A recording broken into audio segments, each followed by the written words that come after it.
गरबा को लेकर क्या माहौल है और साथ ही साथ गरबा आयोजकों ने क्या गाइडलाइन जारी की है, इन दोनों केंद्र बिंदुओं को बातों को रखते हुए हम चर्चा शुरू करते हैं। हमारे सहयोगी अलग अलग लोकेशन जुड़ रहे हैं। पहले हम रुक करते हैं भोपाल का। दीपक द्विवेदी वहां पर मौजूद हैं। दीपक, जरा आप बातचीत कीजिए लोगों से और जानने की कोशिश कीजिए। एक तरफ सफल आयोजन भी है, लेकिन कोई ऐसा शख्स एंट्री ना कर जाए जिससे माहौल बिगड़े। इसको लेकर भी तैयारी क्या क्या की गई है?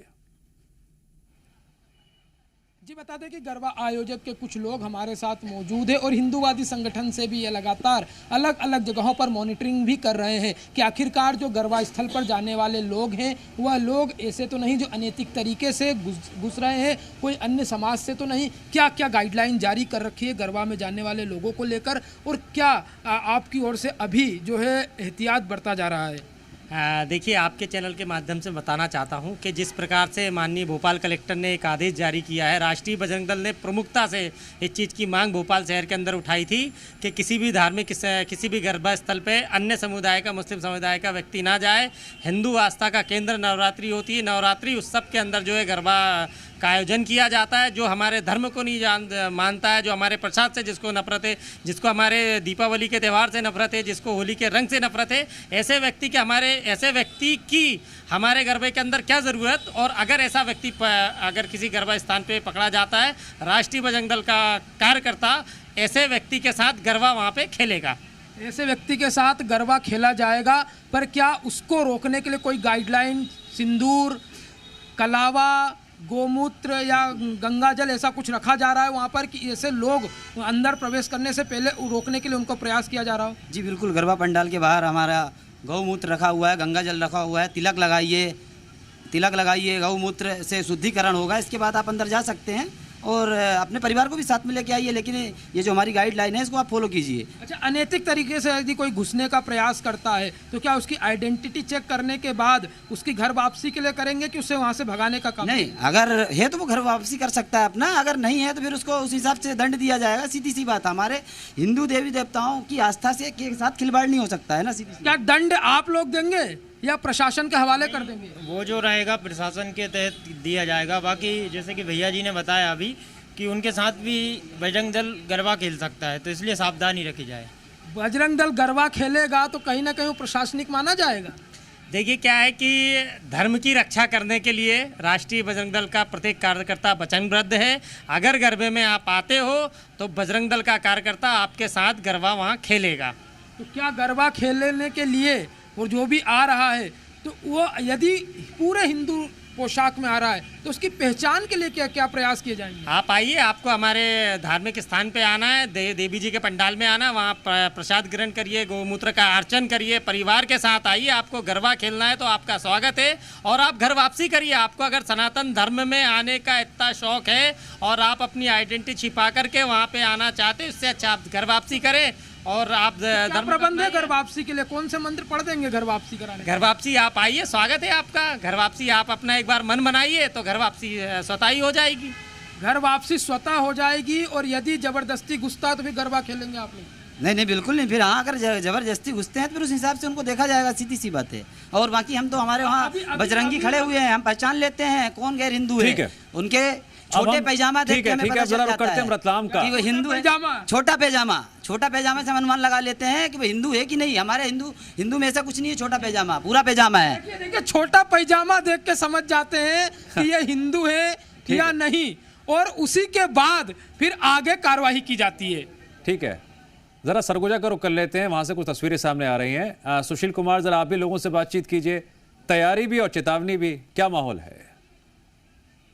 देखिए, नवरात्रि का पर्व चल रहा है इस समय और विभिन्न कार्यक्रमों का आयोजन भी किया जा रहा है। डांडिया चाहे गरबा की बात करें तो यहाँ पे जिस तरीके से गरबा और डांडिया का आयोजन यहाँ आयोजनकर्ताओं ने रखा है जिन होटलों में, वहाँ पे एलविस यादव और चोपड़ा जो क्या कहते हैं, माफ कीजिएगा, यहाँ पे जो अंजलि अरोड़ा है उन्हें बुलाया गया है, लेकिन यहाँ पे उनका विरोध देखा जा रहा है। अभी खुद मतलब 5 बजे शाम को जिस तरीके से अभी एलविस यादव यहाँ पहुंचे हुए थे पर्पल ऑर्चिड में, उसी दौरान हिंदू संगठनों के द्वारा उन्हें भगा दिया गया यहाँ गेट के सामने से ही। इसके बाद यह माहौल गरमाया हुआ है, पुलिस की चौक। सुशील, आप लोगों से बातचीत कीजिए, अभी बात कर रहे हैं लोगों से, अभी बात करते हैं। हिंदू संगठन के लोग हैं, क्या किस तरीके से यहाँ पे आप लोग ने क्या विरोध जता रहे हैं? नवरात्रि के पावन पर्व में डांडिया का आयोजन विभिन्न निजी होटलों में हो रहा था, और ऐसे होटलों में डांडिया न परोसकर ऐसे कलाकारों का आना जो हमारे सामाजिक सौहार्द को बिगाड़ते हैं, जो हमारे आस्था को बिगाड़ रहे थे, क्योंकि नवरात्रि में डांडिया का आयोजन आस्था का पर्व होता है और हम आने वाले पीढ़ियों को एक सीख देते हैं,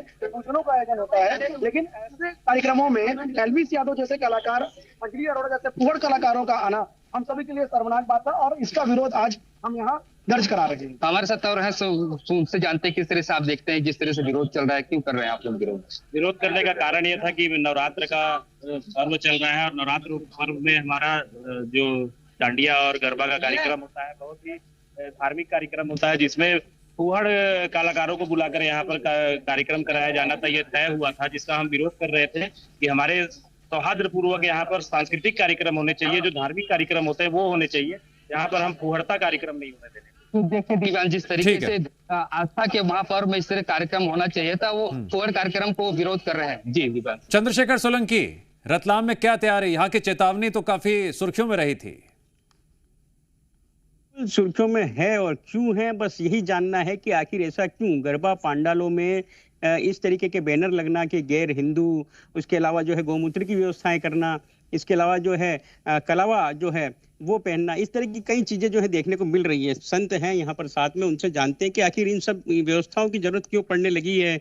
गरबा पांडाल धार्मिक आस्था का जो आयोजन है, इससे देखिए वर्तमान परिप्रेक्ष्य में कुछ विधर्मी लोग जो संकुचित विचारधारा और अशिक्षित लोग हैं, और गरबा पांडाल हमारे परिवार का आयोजन है, हमारी सनातन संस्कृति का आयोजन है, हमारी बहन बेटी आती है, तो कुछ विधर्मी लोग इस प्रकार का हर साल प्रतिवर्ष उनका प्रयास रहता है कि ऐसे आयोजनों को वो विफल करे और माहौल को बिगाड़े। तो इसीलिए ये अनिवार्य है कि हमारे जहाँ पांडाल के अंदर वही व्यक्ति आए। लोग कौन हैं जो गौमूत्र नहीं पिएंगे? ऐसे विधर्मी कौन हो सकते हैं? नहीं, विधर्मी लोग बहुत है जो अशिक्षित है, संकुचित विचारधारा को लेकर चलने वाले हैं, जो समाज की सामाजिक जो समरसता होती है, समाज में जो शांति होती है, उसको तोड़ने का प्रयास करते हैं।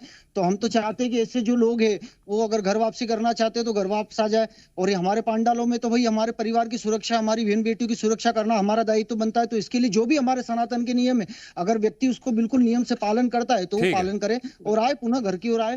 जी चलिए, हमारे सहयोगी अनिमेश जरा मुस्कुरा रहे हैं, ऐसी क्या वजह है? अनिमेश, आपके आसपास माहौल तो बड़ा उत्साहवर्धक दिखाई दे रहा है, वहां पर क्या तैयारियां हैं उज्जैन में? तस्वीरों के माध्यम से आपको दिखाना चाहूंगा, माँ कालका का स्वरूप धारण करके एक बालिका जो है हमारे पास में मौजूद है, और स्वयंभू श्री महाकाल जो है उनको भी आप देख सकते हैं। बहुत ही अद्भुत जो है ये बच्चे जो है स्वांग रच के आज जो है देवी देवताओं का यहाँ पर पहुंचे हैं। आपको बता दें, इस समय मेरी मौजूदगी उज्जैन के सामाजिक न्याय परिसर में, यहाँ पर पूर्ण रूप से जो है सनातनी गरबे का आयोजन किया जा रहा है। मध्य प्रदेश में सबसे पहले यहीं से जो है गाइडलाइन की मांग उठी थी कि गैर हिंदू को प्रवेश नहीं दिया जाएगा। उसी के साथ साथ कलावा और तिलक जो है उसी को देखकर जो है आधार कार्ड चेक करके एंट्री दी जाएगी। आज भी यहाँ पर कई सारे ऐसे सनातनी कार्यक्रम होने वाले हैं, हम बात करेंगे क्या कुछ गाइडलाइन सबसे पहले बताइए यहाँ की तय की गई इस पांडाल की। पांडाल में गैर हिंदू का प्रवेश निषेध है, साथ ही यह पूर्णतः सनातनी गरबा सुरक्षित पारिवारिक गरबा हो रहा है, जिसमें बहन बेटियों को किसी प्रकार की भी असुरक्षा का भाव कभी महसूस नहीं हुआ इन 5 दिनों में भी। यहाँ हम के साथ परिसर में कैमरे लगा रखे हैं, साथ सुरक्षा की पूर्ण व्यवस्था कर रखी है। पुलिस प्रशासन और हमारे करीब 30 से 35 बाउंसर यहाँ लगे हुए हैं, जो किसी भी प्रकार की गलत हरकत करने वाले को तुरंत रोककर उन्हें बाहर कर देता है। और आज इसी तारतम्य में एक सामूहिक हनुमान चालीसा का पाठ हो रहा है, मतलब करीब 40-50 लोग मिलकर एक साथ हनुमान चालीसा करेंगे, जिसका आज हम यहाँ आयोजन करते हैं।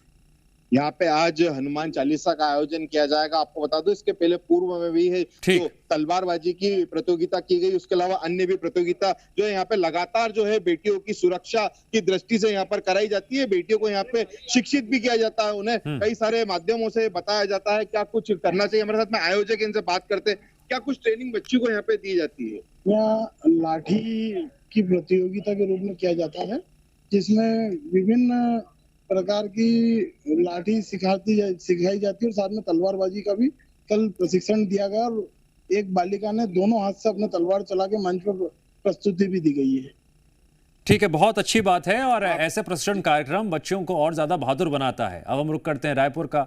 राजेश, छत्तीसगढ़ की राजधानी रायपुर में तैयारियों को लेकर क्या माहौल है? आपके पीछे हम देख रहे हैं बहुत खूबसूरत तरीके से पंडालों को सजाया गया है। किस तरह से वहां लोग बातें कर रहे हैं, चर्चा कर रहे हैं, उत्साह को लेकर क्या माहौल है?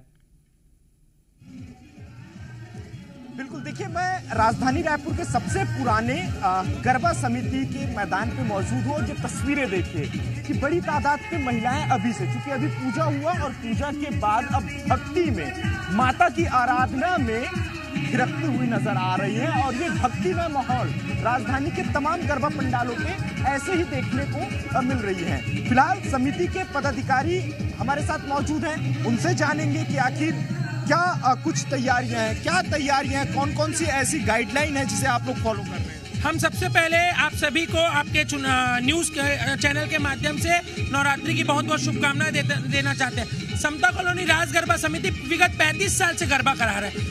32 साल हमने गरबा ग्राउंड समता कॉलोनी में किया, 3 साल हम यहाँ करा रहे हैं। और रही बात गाइडलाइन की, तो हमने जो भी गवर्नमेंट और हाईकोर्ट और ने नियम बनाई है, गाइडलाइन बनाई है, हम उसका पूरा पालन कर रहे हैं। ये बताइए, कई जगहों पे जैसे अंबिकापुर की खबर सुने होंगे आप, विरोध देखने को मिला कलाकारों का, यूट्यूबर्स का, तो क्या ऐसा विरोध होना चाहिए या नहीं होना चाहिए? कैसे देखते हैं कलाकारों का जिस तरह से? सबसे पहले मैं ये बताना चाहता हूँ कि हमारे यहाँ छत्तीसगढ़ में खुद इतने ज्यादा अच्छे कलाकार हैं, इतने पद्मश्री है हमारे यहाँ, तो हमको बाहर से कलाकार बुलाने की जरूरत नहीं है। और यहाँ पे जो गरबा करते हैं, माता के 9 दिन लीन होते हैं, गरबा के पारंपरिक वेशभूषाओं पे आकर जो यहाँ पे माता के भक्त लोग लीन होते हैं पूजा में, उनसे बड़ा कलाकार कौन हो सकता है? वो आपको हम बताते हैं कि अब भीगते पानी में भी, पिछले 2 दिन से जो छत्तीसगढ़ में पानी रायपुर में गिर रहा है, उसमें भी हमारे यहाँ गरबा हुआ और लोग पारंपरिक वेशभूषा में गरबा किए हैं यहाँ पे।